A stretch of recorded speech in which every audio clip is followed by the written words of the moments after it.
झारखंड विधानसभा अध्यक्ष सह नाला विधायक रविंद्रनाथ महतो के निर्वाचन को चुनौती देने वाली याचिका पर हाईकोर्ट में सुनवाई हुई और मामले में प्रतिवादी रविंद्रनाथ महतो की ओर से दायर प्रारंभिक आपत्ति पर बहस हुई और बहस पूरी होने के बाद कोर्ट ने फैसले को सुरक्षित रख लिया।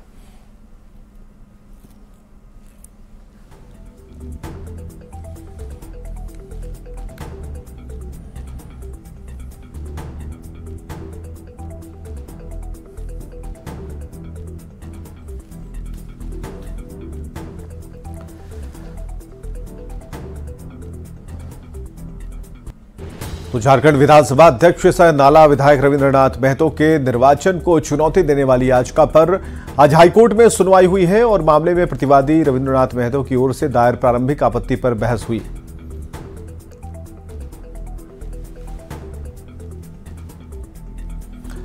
तो निर्वाचन रद्द करने की खबर को जानिए। रविंद्रनाथ महतो के वकील ने कोर्ट से आग्रह किया कि इस चुनाव याचिका को निरस्त किया जाए क्योंकि ये याचिका सुनवाई योग्य नहीं है।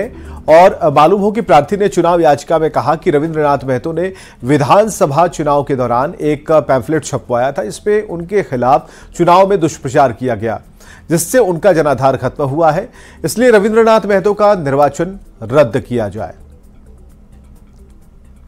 तो सुप्रीम कोर्ट से बिल्किस बानो केस के 11 दोषी की सजा बहाल होने पर बीजेपी विधायक सीपी सिंह ने प्रतिक्रिया दी। उन्होंने कहा कि सुप्रीम कोर्ट के आदेश का सभी को सम्मान करना चाहिए। उन्होंने यह भी कहा कि सभी के पास दोबारा अपील करने का अधिकार है। बिल्किस बानो केस में कौन कौन दोषी थे मैं नहीं जानता, लेकिन उसके बाद भी उन्हें फिर से अपील करने का मौका मिलता है, तो इसलिए अभी तुरंत कहना कि सजा बहाल हो गई, सबको सरेंडर करने के लिए कहा है, तो जब तक पूरा स्टडी नहीं करेंगे तब तो मैं बता नहीं सकता हूं।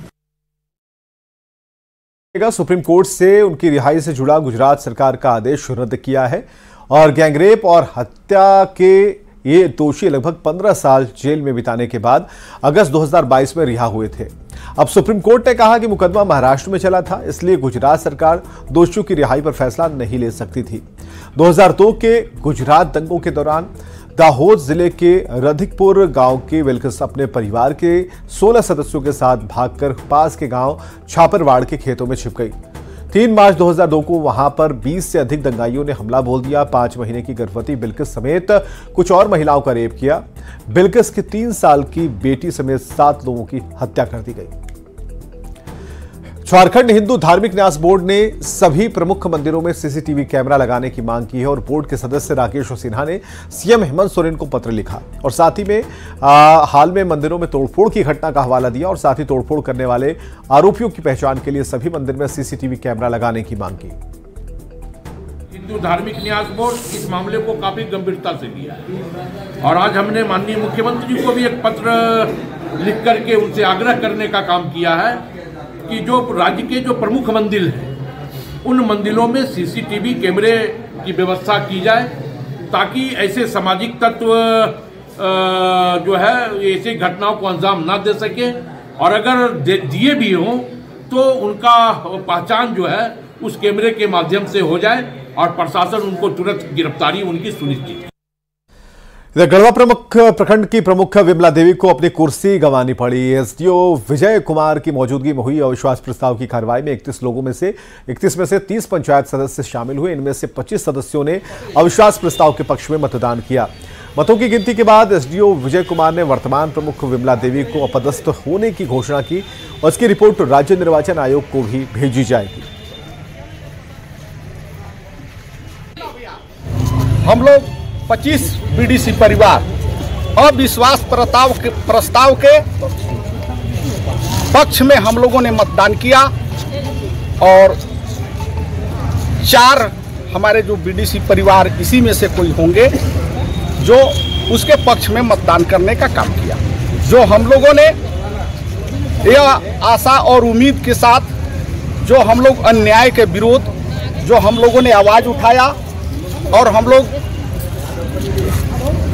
निर्वाचन पदाधिकारी सह अनुमंडल पदाधिकारी गढ़वा को हम लोगों ने 1 नवंबर को यह अविश्वास लाया था।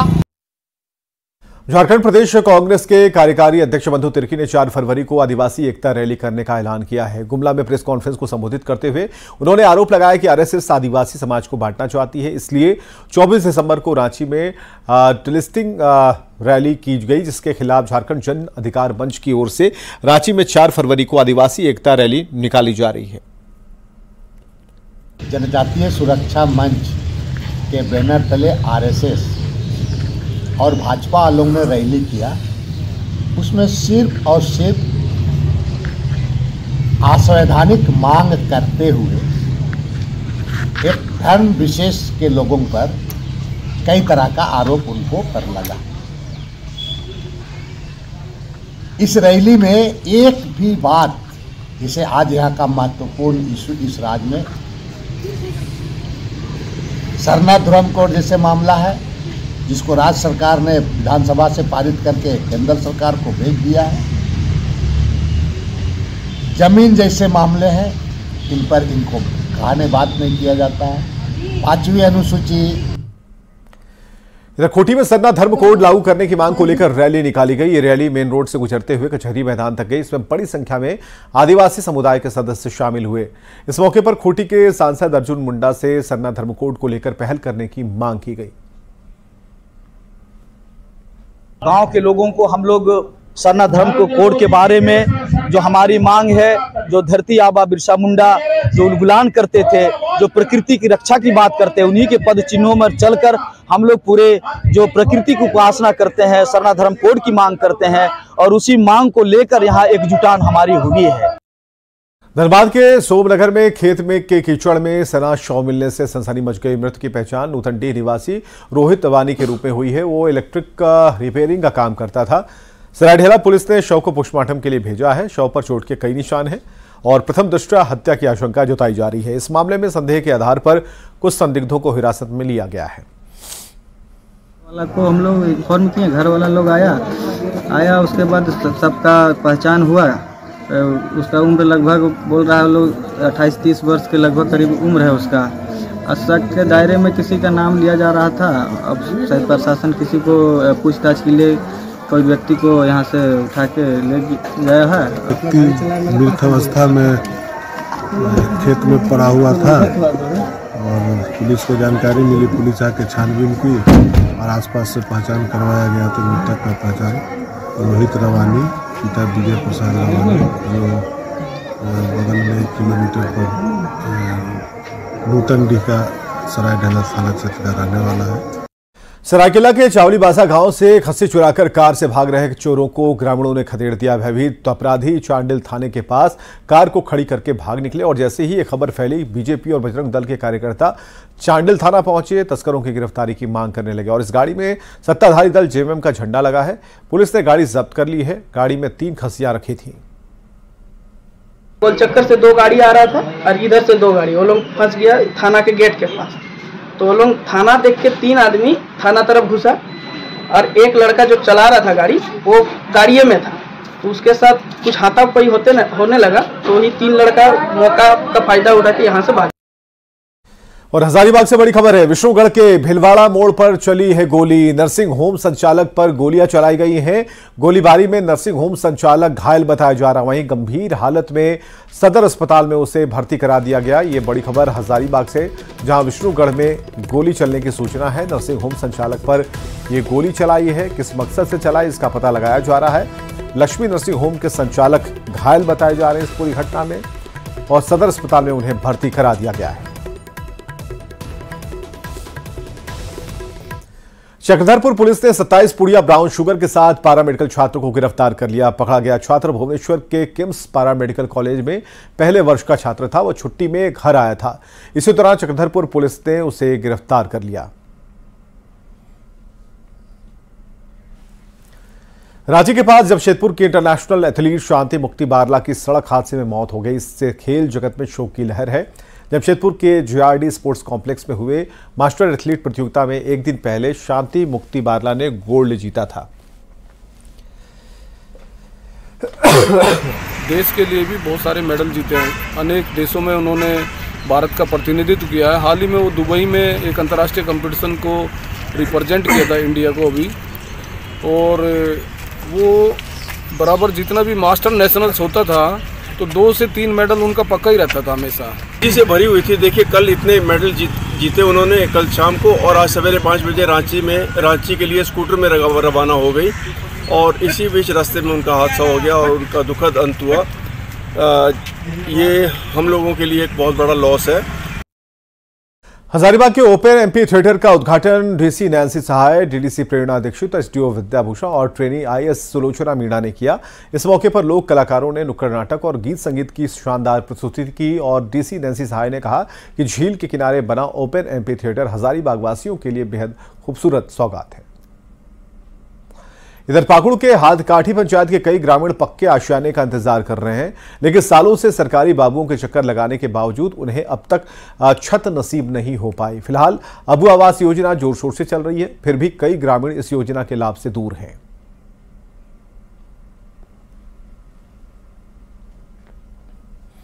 पैसा दिए थे मुखिया साहब को, तो आवास हमको पीएम मोदी से अभी तक मिला नहीं हमको आवास, समझे। अबू आवास, हाँ अबू आवास दिए, अभी ऑनलाइन दिए थे, हमारे परिवार दिए थे, जाके अभी तक नहीं आया।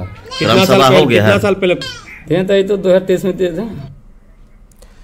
जमशेदपुर के टाटा जू में नए मेहमान मगरमच्छ और घड़ियाल ने कदम रखा है। टाटा स्टील के वाइस प्रेसिडेंट चाणक्य चौधरी ने नए मेहमानों का स्वागत किया।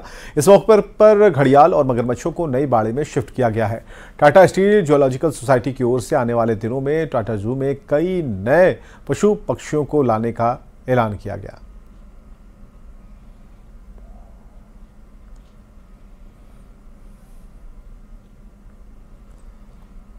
और अभी आज जैसे हमने घड़ियाल और क्रोकोडाइल्स को अपने न्यू एनक्लोजर्स में डाला, इसके साथ साथ एक ट्रीटमेंट प्लांट भी लगाया गया है, जो कि कैप्टन ने कुछ देर पहले बताया कि ये सिर्फ सेकंड जू है कंट्री में जाके अपना treatment plant, water treatment plant है, एफ्लुएंट ट्रीटमेंट प्लांट है, which is also good because it will help the health of the animals and birds. So लगातार हमारी कोशिश है कि एक तो अपग्रेड करें जू को, दूसरा ये भी हमारा कोशिश है कि हम नए बर्ड्स और एनिमल्स क्या लाएं जिससे कि हमारे जू की अट्रैक्टिवनेस बनी रहे। उसके लिए भी हम लोगों ने देश में काफ़ी सफारीज हैं या जूज हैं, वहाँ बात की है। गिरिडीह में हुई इंटरनेशनल कराटे प्रतियोगिता में पश्चिम बंगाल की टीम ओवरऑल चैंपियन बनी है, जबकि असम दूसरे और झारखंड तीसरे स्थान पर रही। 2 दिन तक चली इस प्रतियोगिता में भारत के साथ भूटान, नेपाल और बांग्लादेश के 350 उम्मीदवार शामिल हुए।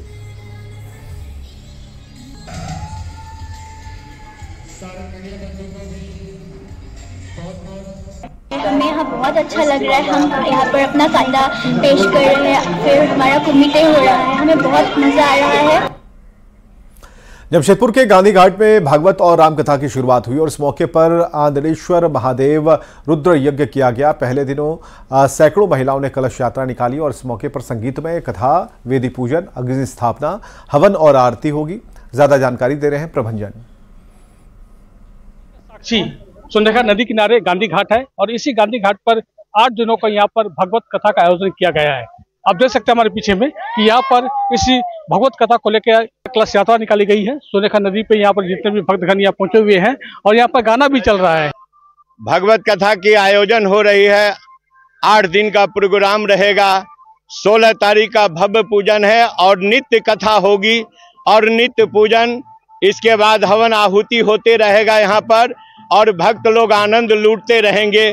बोलिए जय श्री राम। यही है कि हमारे राम जी बैठ रहे हैं, जिसकी प्रतीक्षा हमारी पीढ़ियों को थी, तो बहुत आनंद के साथ उत्सव को मनाएंगे। और अभी से शुरुआत है, ये यज्ञ उसी उत्सव पे तो हो रहा है। उसी की वजह से हमारे बाबा ने कहा भी था कि जब राम जी हमारे बैठेंगे तो हम बहुत सारे यज्ञ करेंगे। तो एक हो चुका है, अभी एक और हो रहा है, अभी लाइन लगी हुई है। भगवान आ भी गए और जो है आज पूरे भारतवर्ष में संदेश भी गया।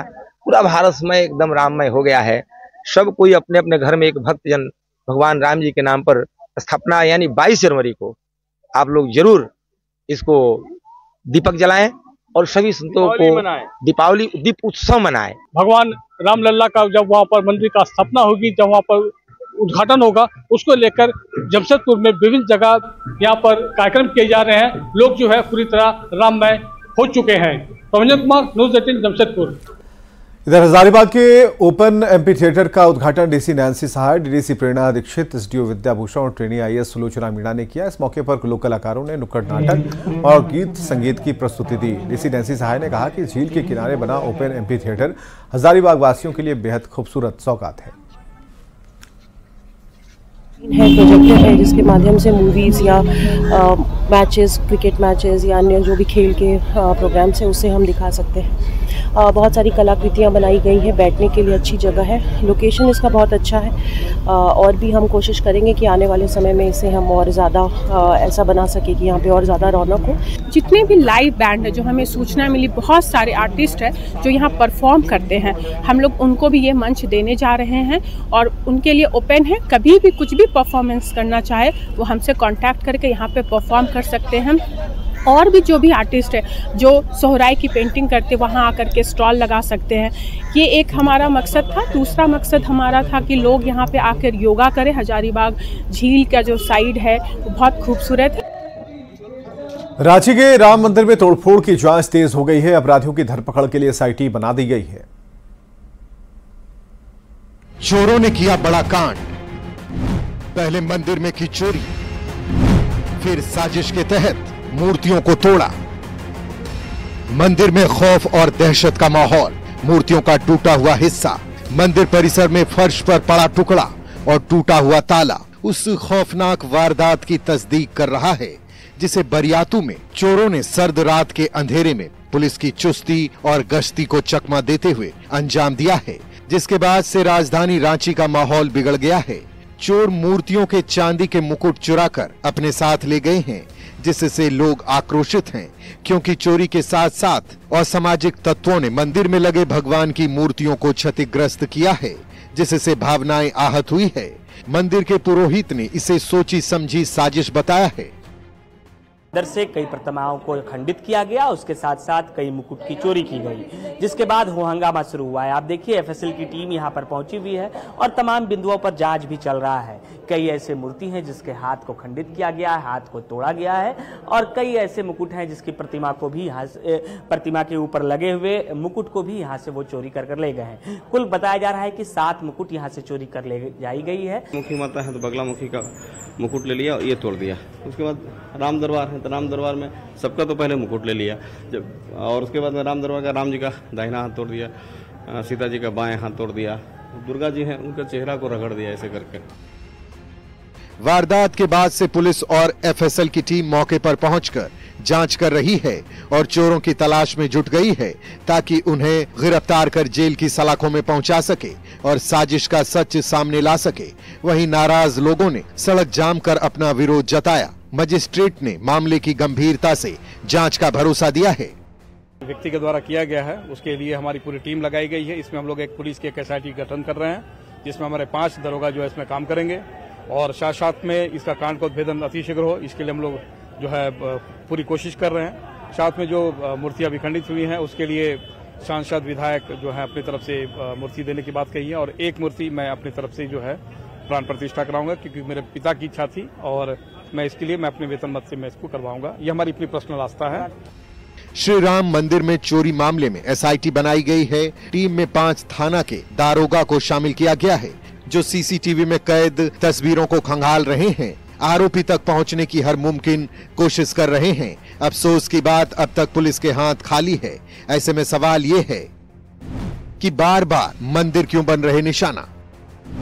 चोरी और मूर्ति खंडित करने की घटना क्यों? कब पकड़े जाएंगे आस्था पर चोट करने वाले आरोपी? न्यूज 18 के लिए रांची से गौरव झा के साथ ब्यूरो रिपोर्ट। झारखंड में राहुल गांधी की भारत जोड़ो न्याय यात्रा में गोड्डा और देवघर को भी शामिल किया जा सकता है। इस प्रस्ताव पर मुहर लगेगी तो झारखंड में राहुल गांधी की यात्रा 13 के बजाय 15 जिलों से गुजरेगी। ग्रामीण विकास मंत्री आलमगीर आलम ने कहा कि इसकी तैयारी जोर शोर से चल रही है।